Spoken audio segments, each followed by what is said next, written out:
我哋今日好高興啦，能夠請到語言治療師郭姑娘同我哋做一個專訪嘅，係講關於小朋友嘅語言發展方面嘅問題啊。好，歡迎你啊，郭姑娘。我想問你關於小朋友嘅語言能力方面嘅問題啦嚇。咁小朋友嘅語言能力嘅高低啊，其實係取決於佢嘅乜嘢嘅先天因素，咩後天因素咧？其實咧，小朋友嘅語言能力嚟講咧，主要係取決一啲後天嘅因素嘅。但係無可否認係有啲小朋友語言能力係會高啲嘅，但係唔在乎於父母嘅任何因素啊，或者父母嘅環境嘅因素嘅。咁喺後天嘅因素方面咧，個影響就比較大啲啦。咁咧，其實小朋友咧都會視乎咧佢哋嘅父母咧有幾多嘅 input 俾佢嘅，即係一啲輸入啦，而決定佢之後係點樣輸出嘅。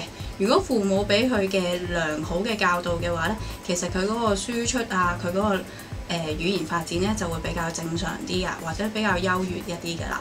咁譬如父母俾佢嘅環境啦，會唔會有好同佢講嘢啦，或者唔同嘅生活嘅經驗啦，咁都會影響到咧小朋友嘅語言發展嘅。明白。咁一般嚟講啦，啲家長都好擔心自己啲小朋友好遲識講嘢啊，甚至可能係咪啞㗎？咁我哋會問呢啲問題嘅。咁其實遲講嘢係咪代表個小朋友特別蠢或者係唔正常咧？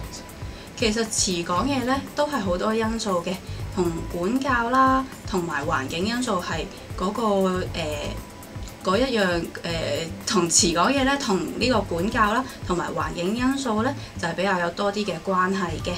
咁另外咧，小朋友咧遲講嘢嘅話咧，其實語言同埋認知咧係互相配合嘅。去到個某程度上咧，我哋係靠語言嚟去增加翻我哋嘅認知嘅。譬如學一啲形狀啊、顏色啊，我哋都要透過語言嚟學嘅。咁所以咧，去到後期咧，就係語言又會影響翻個認知嘅發展㗎啦。咁即係相互影響啦。係。